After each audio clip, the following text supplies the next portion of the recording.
If you are building, buying, or even just thinking about integrating AI systems right now, you are standing on fundamentally chaotic ground. Oh, absolutely. The rules of the road are shifting not just weekly, but sometimes daily.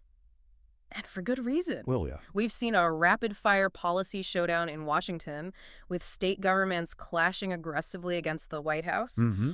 All while the technical limitations, I mean the cold, hard accuracy limits of the technology itself are hitting enterprise systems and forcing a major operational rethink. It truly is an intense colliding pressure point, and you can really feel the tension in the source material. Yeah. You have state attorneys general demanding immediate accountability, essentially treating AI outputs like products subject to the strictest consumer protection laws. And then at the same time, Simultaneously, you have the federal government trying to assert total constitutional authority to prevent what they fear will become a confusing and economically damaging patchwork of state rules. Okay, let's unpack this. Our mission for this deep dive is to give you a shortcut to understanding the two major connected challenges defining AI deployment today. Right. First, that policy conflict. The state attorneys general pushing for radical accountability versus the federal executive order attempting to create one national rulebook. And second. And second, the non-technical realities of deploying AI, which include Google's discovery of a stubborn factual accuracy ceiling and the truly surprising, deeply human role bias plays in whether users actually trust algorithmic work. And what's fascinating here is that the policy fight immediately spills over into your operational reality. It has to. We are witnessing a high-stakes constitutional fight over who actually has the legal authority to regulate generative AI or Gen AI, the states or the feds. For anyone trying to build, implement, or even secure funding for this technology, that translates directly into immediate high-cost compliance headaches and, an extended period of high legal uncertainty. So let's start with the states firing the first shot. This came from the National Association of Attorneys General, the AGs. Right. And it was a massive public warning letter sent straight to the biggest players in AI. Meta, Google, OpenAI, Apple, Microsoft, you name it. That letter was made public on December 10th, 2025, and it was. It was a strategic declaration of war. It was a very strong statement. It signaled that the states intend to use existing consumer protection authority to regulate this technology, regardless of what the federal government does. The AGs straight up called AI a danger to the public. Yeah, phrasing. The language was shocking. They claimed that sycophantic and delusional outputs by Gen AI endanger Americans, and the harm continues to grow. Sycophantic and delusional, that phrase really sticks out, doesn't it? Because it captures the hallucination problem but frames it within legal liability. Exactly. And the AGs didn't just speculate. They cited numerous alleged harms. Real-world harms. Yes, including deaths connected to generative AI systems that gave bad advice, and some really serious cases where chatbots had deeply inappropriate conversations with minors. And this wasn't just a stern lecture. This was a formal legal notice. It was. They specifically highlighted that these harmful conversations or outputs could directly break existing state laws, like encouraging illegal activity or unauthorized use of personal data, or even practicing fields like law or medicine without a license. So it puts the developers on notice? It puts them directly on notice. Yeah. The letter explicitly warns that they may be held accountable for the outputs of their Gen AI products. Accountability is the key word there. They didn't just ask nicely, did they? Not at all. They gave the companies a hard deadline of January 16, 2026 to respond. The demands were significant and very specific. What were they asking for? They want safety measures, mitigation of dark patterns. Which are those manipulative design choices meant to trick users. Right. And clear warnings about potentially harmful outputs. And most importantly, they are demanding independent third-party audits of the AI models. That demand for external audits, that's the crucial pivot here, isn't it? It is, because it pushes accountability outside the company's internal walls.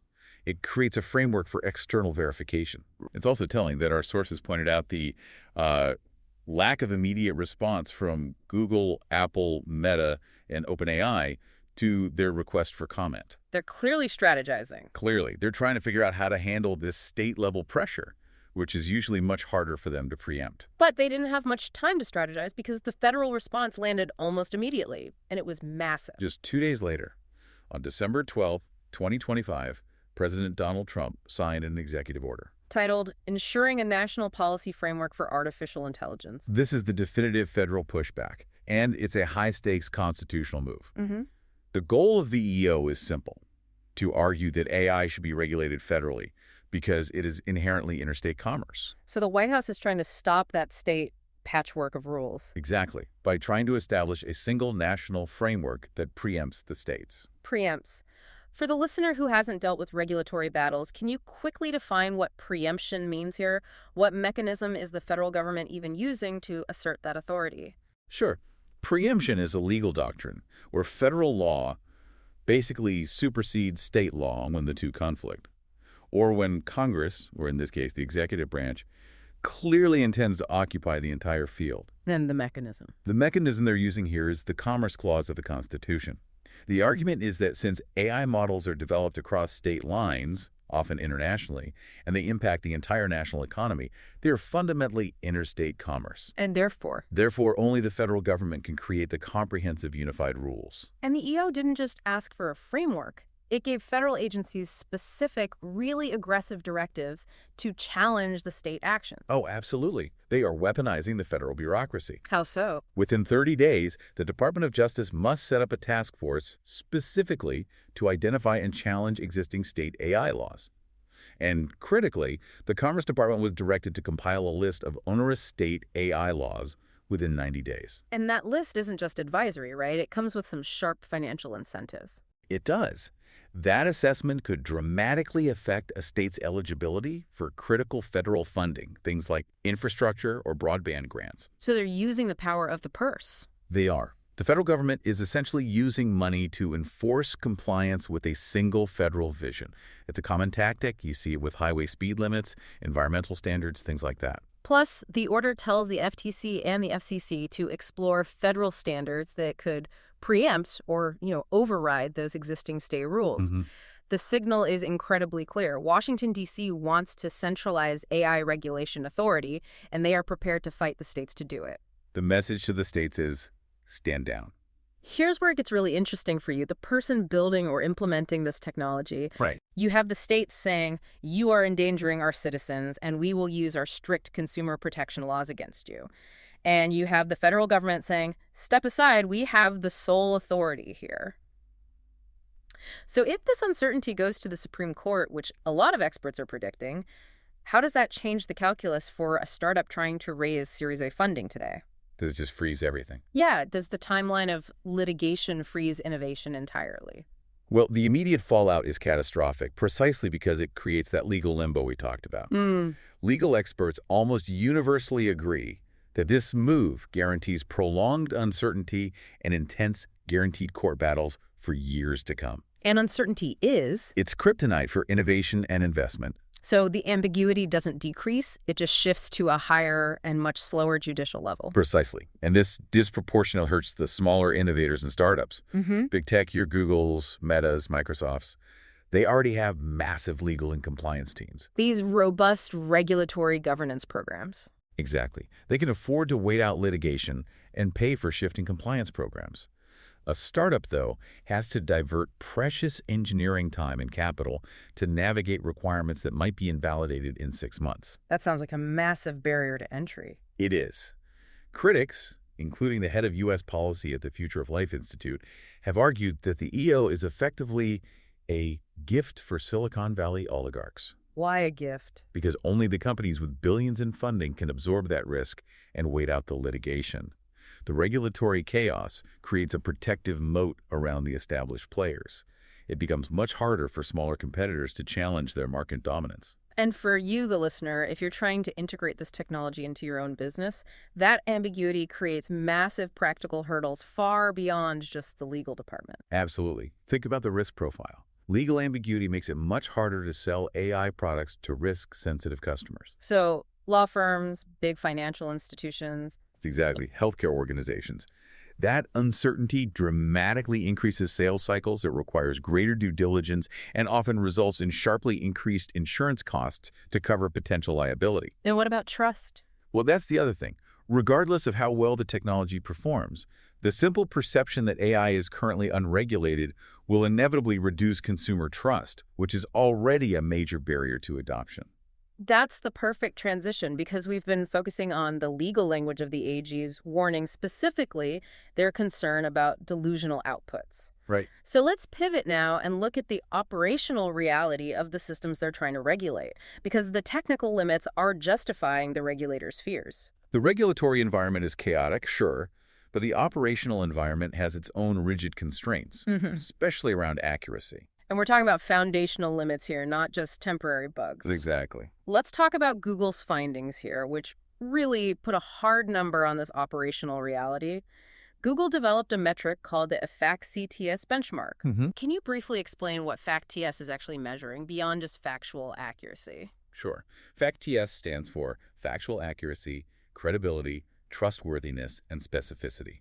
It's designed specifically to measure how often enterprise models retrieve and generate verifiable, factually correct information in complex workflows, not just trivia. So things like summarizing documents or generating legal text. Right. Research, legal or financial texts. And what they found is the crucial part, a stubborn factual accuracy ceiling. And that hard limit they discovered. Their research suggests that many enterprise AI deployments stall near 70% factual accuracy. 70%. When you hear that, you have to realize that this isn't a theoretical failure rate. This is the reality when you put AI systems to work in high-stakes environments. 70%. That is a huge psychological hurdle. When you think about that number, what's the most high-risk common workflow in business that absolutely cannot tolerate a 30% error rate? Oh, anything that directly impacts legal or financial liability. Imagine using Gen AI to summarize a complex contract or compile a compliance report for the FDA. If the system has a 30% chance of inserting a plausible-sounding yet completely incorrect legal precedent, or misrepresenting a critical financial number, that's not an assist, that's catastrophic risk. Right. You cannot automate legal compliance, medical diagnosis support, or detailed financial reporting with an assumed 30% error rate. This isn't a problem that policy fixes. It's a technical limitation that demands smarter human oversight, better verification steps, and crucially, better fallback systems in your design. So we have the technical limitation, the ceiling, but there's also the human side of the equation, which is the trust factor. Our source material shared a fascinating anecdote about a consulting-focused AI system that highlights just how fragile trust is, even when the AI does perform correctly. This is maybe the most insightful finding regarding adoption hurdles. This particular AI system was deployed, and its identity was initially hidden from the evaluators. So they thought they were assessing a new human consultant. Exactly. And when it performed tasks against its human peers, it quietly scored near the very top of the performance charts. It was objectively excellent, providing top-tier results. But the moment the evaluators were informed that the top-performing consultant was, in fact, an AI. The ratings and the willingness to rely on its advice dropped significantly. Just like that. That's right. The output quality didn't change, but user acceptance just collapsed the moment its algorithmic identity was revealed. So what does that tell us? It highlights a fundamental, non-technical barrier to adoption. Human bias shapes trust in algorithmic work. Even when the AI objectively outperforms humans, user acceptance and willingness to rely on that output can be fragile. It leads to what researchers call algorithmic aversion. That makes the regulatory pressure from the state AGs even harder to manage. How so? Well, the AGs are worried about delusional outputs, which are reality when you have a 70% accuracy ceiling. And yet, users are going to distrust the output anyway, even when it's 100% right, simply because of inherent human bias against the algorithm. It creates a triangle of vulnerability that you have to account for. Regulatory pressure, technical limits on accuracy, and this non-technical barrier of human trust. Right. It confirms that the greatest challenge in AI adoption often isn't just the model itself, but the organizational issues, the fragility of workflows, and, crucially, managing user acceptance. If people won't trust the results, the technology is useless, regardless of its objective performance. So let's synthesize this whole picture. We have state AGs demanding accountability for dangerous and delusional outputs, pushing back using decades-old state consumer protection laws. Then we have the White House trying to centralize power with an executive order, arguing the Commerce Clause justifies a one rule book. And the result, for the near future, is a messy, multi-year regulatory quagmire. Legal battles are coming, certainty is postponed indefinitely. And smaller innovators are particularly hurt. They are, because they have the highest risk exposure to this regulatory ambiguity. Meanwhile, enterprise users are dealing with models that stall at a 70% factual accuracy ceiling, while users often refuse to trust the 70% that is correct. So what does this all mean for the roadmap you were building? It means that while policy analysts and industry leaders are urging Congress to move quickly to pass a comprehensive, targeted, and risk-based national AI framework, the current reality is a messy constitutional fight with zero clear regulatory rules. And that fight is going to take time, possibly years, before the Supreme Court clarifies who has the final say. Exactly. And given the high-stakes legal battle now brewing between the states and the federal government, and the risk of this Wild West scenario, the important question to ask yourself right now is this. In the absence of immediate legal clarity, should your focus shift entirely from compliance, which is impossible to define right now, to building fail-safe systems? Systems that assume the regulatory environment will remain chaotic for the next 2 years. Precisely. It forces you to prioritize operational safety and external auditing, not because a specific law demands it today, but because your business cannot afford a 30% failure rate or a sudden preventable collapse in user trust.